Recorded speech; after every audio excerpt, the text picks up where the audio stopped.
नमस्कार दोस्तों, आप सभी को जेके स्टडी पॉइंट चैनल पे स्वागत है। आज हम लोग देखेंगे साइंस के टॉप 25 क्वेश्चन को। ठीक है, तो वीडियो बहुत ही इम्पोर्टेंट होने वाली है। आप वीडियो को अंत तक देखिए। अगर आप किसी भी एग्ज़ाम की तैयारी कर रहे हैं तो ये वीडियो आपके लिए बहुत ही इम्पोर्टेंट होने वाली है। तो चलिए स्टार्ट करते हैं। आज का पहला क्वेश्चन देखते हैं। आज का पहला क्वेश्चन है, नींबू का खट्टा स्वाद निम्नलिखित में से किसकी उपस्थिति के कारण होता है? 4 ऑप्शन दिया गया है, आपको बताना है। नींबू का खट्टा स्वाद निम्नलिखित में से किसकी उपस्थिति के कारण होता है? तो आपका करेक्ट आंसर हो जाएगा ऑप्शन ए, सिट्रिक एसिड जो है इसका करेक्ट आंसर हो जाएगा। ठीक है, याद रखिएगा ऑप्शन ए आपका सही आंसर है। चलिए अगला क्वेश्चन की ओर बढ़ते हैं। अगला क्वेश्चन है, दूध के दही जमने का क्या कारण है? दूध के दही जमने का क्या कारण है आपको बताना है। तो इसका करेक्ट आंसर हो जाएगा ऑप्शन सी, लैक्टोबैसिलस जो है इसका सही आंसर हो जाएगा। ठीक है, ऑप्शन सी आपका करेक्ट आंसर होगा। तो चलिए अगला क्वेश्चन की ओर बढ़ते हैं। आपका अगला क्वेश्चन है, सोने के आभूषण बनाने के लिए किस धातु का प्रयोग किया जाता है?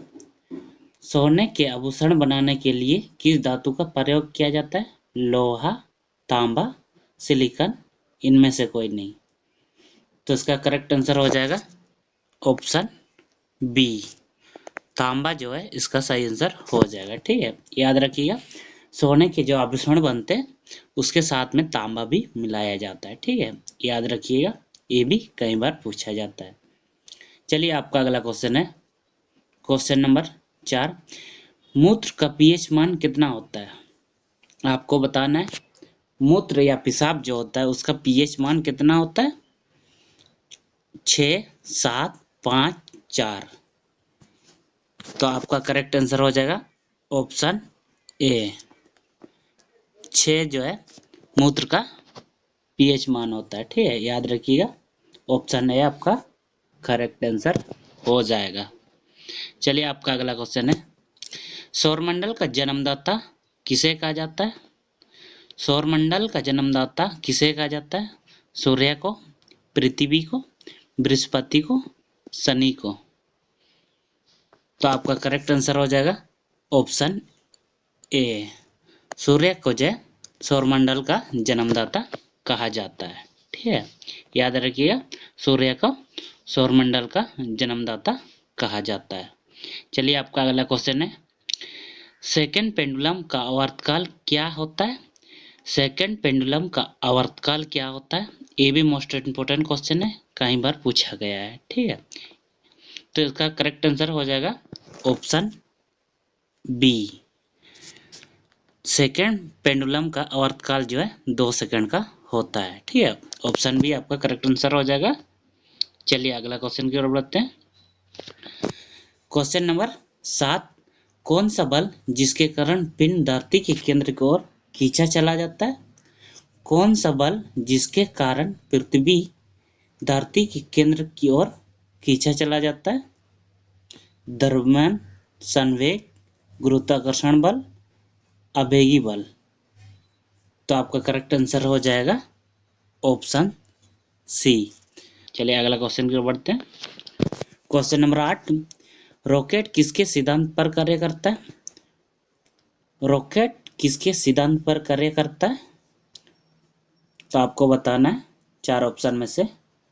तो इसका करेक्ट आंसर हो जाएगा ऑप्शन डी, संवेगी संरक्षण जो है इसका सही आंसर हो जाएगा। ठीक है, संवेग संरक्षण जो है इस पे रॉकेट कार्य करती है। ठीक है, चलिए आपका अगला क्वेश्चन है, क्वेश्चन नंबर 10, ग्लाइकोजन शरीर के किस भाग में पाया जाता है?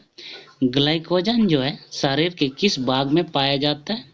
अग्नाशय, यकृत, आंत, त्वचा। तो आपका करेक्ट आंसर हो जाएगा ऑप्शन बी, यकृत जो है इसका सही आंसर हो जाएगा। ठीक है, याद रखिएगा ग्लाइकोजन जो है शरीर के यकृत भाग में पाया जाता है। चलिए आपका अगला क्वेश्चन की ओर बढ़ते हैं।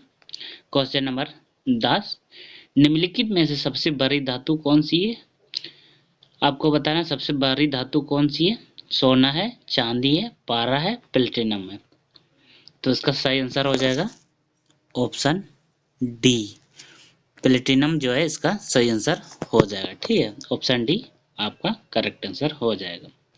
चलिए अगला क्वेश्चन की ओर बढ़ते हैं। अगला क्वेश्चन है, विद्युत धारा की एसआई यूनिट क्या है? विद्युत धारा का एसआई यूनिट क्या है?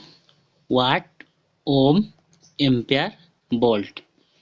तो आपका करेक्ट आंसर हो जाएगा ऑप्शन सी, एम्पियर जो है विद्युत धारा का एसआई मात्रक है। ठीक है, याद रखिएगा एसआई मात्रक है एम्पियर विद्युत धारा का। ठीक है, चलिए आपका अगला क्वेश्चन है। क्वेश्चन नंबर 12, गोली चलाने पर बंदूक पलट जाता है, मतलब पीछे की ओर आ जाता है। गोली जब भी हम लोग चलाते हैं तो बंदूक पीछे की ओर आ जाता है, तो किसके कारण आता है? तो गति का पहला नियम के कारण, दूसरा, तीसरा, इनमें से कोई नहीं। तो आपका सही आंसर हो जाएगा ऑप्शन सी, गति का तीसरा नियम के कारण जो है बंदूक से जब गोली चलाते हैं तो बंदूक पीछे की ओर आ जाता है। ठीक है, याद रखिएगा ऑप्शन सी आपका करेक्ट आंसर हो जाएगा। चलिए आपका अगला क्वेश्चन है। क्वेश्चन नंबर 13, एक हाइड्रोकार्बन जिसमें दो कार्बन परमाणु द्विबंधी से जुड़ते हैं उसे क्या कहा जाता है? एक हाइड्रोकार्बन जिसमें दो परमाणु द्विबंधी से जुड़ जाते हैं उससे क्या कहा जाता है? तो इसका करेक्ट आंसर हो जाएगा ऑप्शन बी, एल्कीन जो है इसका सही आंसर हो जाएगा। ठीक है, कार्बन के दो बंधु जो जुड़ते हैं एल्कीन के कारण। ठीक है, याद रखिएगा ऑप्शन बी आपका करेक्ट आंसर है। चलिए आपका अगला क्वेश्चन है। क्वेश्चन नंबर 14, गैसों का आदान प्रदान पादक ऊतक के किस भाग द्वारा होता है? तो इसका करेक्ट आंसर हो जाएगा ऑप्शन बी। ठीक है, रंध्र जो है इसका सही आंसर हो जाएगा। ठीक है, आपका सही आंसर हो जाएगा ऑप्शन बी। चलिए आपका अगला क्वेश्चन है। क्वेश्चन नंबर 15, अपवर्तन में प्रकाश का कौन सा गुण नहीं बदलता है? अपवर्तन में प्रकाश का कौन सा गुण जो है नहीं बदलता है? तरंगदैर्ध्य, आवृत्ति, तीव्रता, वेग। तो आपका करेक्ट आंसर हो जाएगा ऑप्शन बी, आवृत्ति जो है आपका सही आंसर हो जाएगा। ठीक है, याद रखिए ऑप्शन बी आपका सही आंसर हो जाएगा। चलिए आपका अगला क्वेश्चन है। क्वेश्चन नंबर 16, हाइड्रोपोनिक किससे संबंधित है? हाइड्रोपोनिक किससे संबंधित है?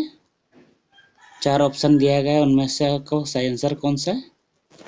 तो इसका करेक्ट आंसर हो जाएगा ऑप्शन बी, हाइड्रोपोनिक जो है पौधों की प्रजापति से संबंधित है। ठीक है, याद रखिएगा ऑप्शन बी आपका करेक्ट आंसर हो जाएगा। चलिए आपका अगला क्वेश्चन है। क्वेश्चन नंबर 17, निम्नलिखित हार्मोन में किसमें आयोडीन होता है? आपको बताना है किसमें आयोडीन होता है। तो इसका सही आंसर हो जाएगा ऑप्शन ए, थायरोक्सिन जो है इसका सही आंसर हो जाएगा। ठीक है, थायरोक्सिन जो है इसमें हाइड्रोजन होता है। ठीक है, मौजूद होता है। चलिए आपका अगला क्वेश्चन है। क्वेश्चन नंबर 18, चांदी के आभूषण को लंबे समय बाद काला पड़ जाना कौन सी प्रक्रिया के कारण होता है? चांदी के आभूषणों को लंबे समय बाद काला पड़ जाना कौन सी प्रक्रिया है? तो आपका करेक्ट आंसर हो जाएगा ऑप्शन सी, ऑक्सीकरण एवं रासायनिक प्रक्रिया के कारण जो है चांदी के आभूषणों में काला पड़ जाता है। ठीक है, याद रखिएगा। चलिए आपका अगला क्वेश्चन है। क्वेश्चन नंबर 19, परिस्थितिकी तंत्र या परितंत्र शब्द का प्रयोग सर्वप्रथम किस वैज्ञानिक ने किया था? परिस्थितिकी तंत्र या परितंत्र शब्द का प्रयोग सर्वप्रथम किस वैज्ञानिक ने किया था? तो आपका सही आंसर हो जाएगा ऑप्शन सी, टेंसले जो है इसका सही आंसर हो जाएगा। ठीक है, पारिस्थितिकी तंत्र या परितंत्र शब्द का सर्वप्रथम प्रयोग टेंसले के द्वारा किया गया था। चलिए आपका अगला क्वेश्चन है क्वेश्चन नंबर 20। उस गैस का नाम बताइए जो चीनी के किण्वन में प्रयोग की जाती है। तो आपका करेक्ट आंसर हो जाएगा ऑप्शन डी, कार्बन डाइऑक्साइड जो है इसका सही आंसर हो जाएगा। ठीक है, चलिए आपका अगला क्वेश्चन है क्वेश्चन नंबर 21। उस गैस का नाम बताइए जिसका उपयोग वनस्पति घी, शराब और अमोनियम के निर्माण में किया जाता है। उस गैस का नाम बताइए जिसका उपयोग वनस्पति घी, शराब और अमोनिया के निर्माण में किया जाता है। Hydrogen, oxygen, propane, butane. तो आपका करेक्ट आंसर हो जाएगा ऑप्शन ए, हाइड्रोजन जो है आपका सही आंसर हो जाएगा। ठीक है, हाइड्रोजन का उपयोग किया जाता है वनस्पति घी, शराब और अमोनियम बनाने में। चलिए आपका अगला क्वेश्चन, गाइटर किसकी कमी के कारण होता है। गाइटर रोग जो है किसकी कमी के कारण होता है। Zinc, calcium, iodine, chlorine.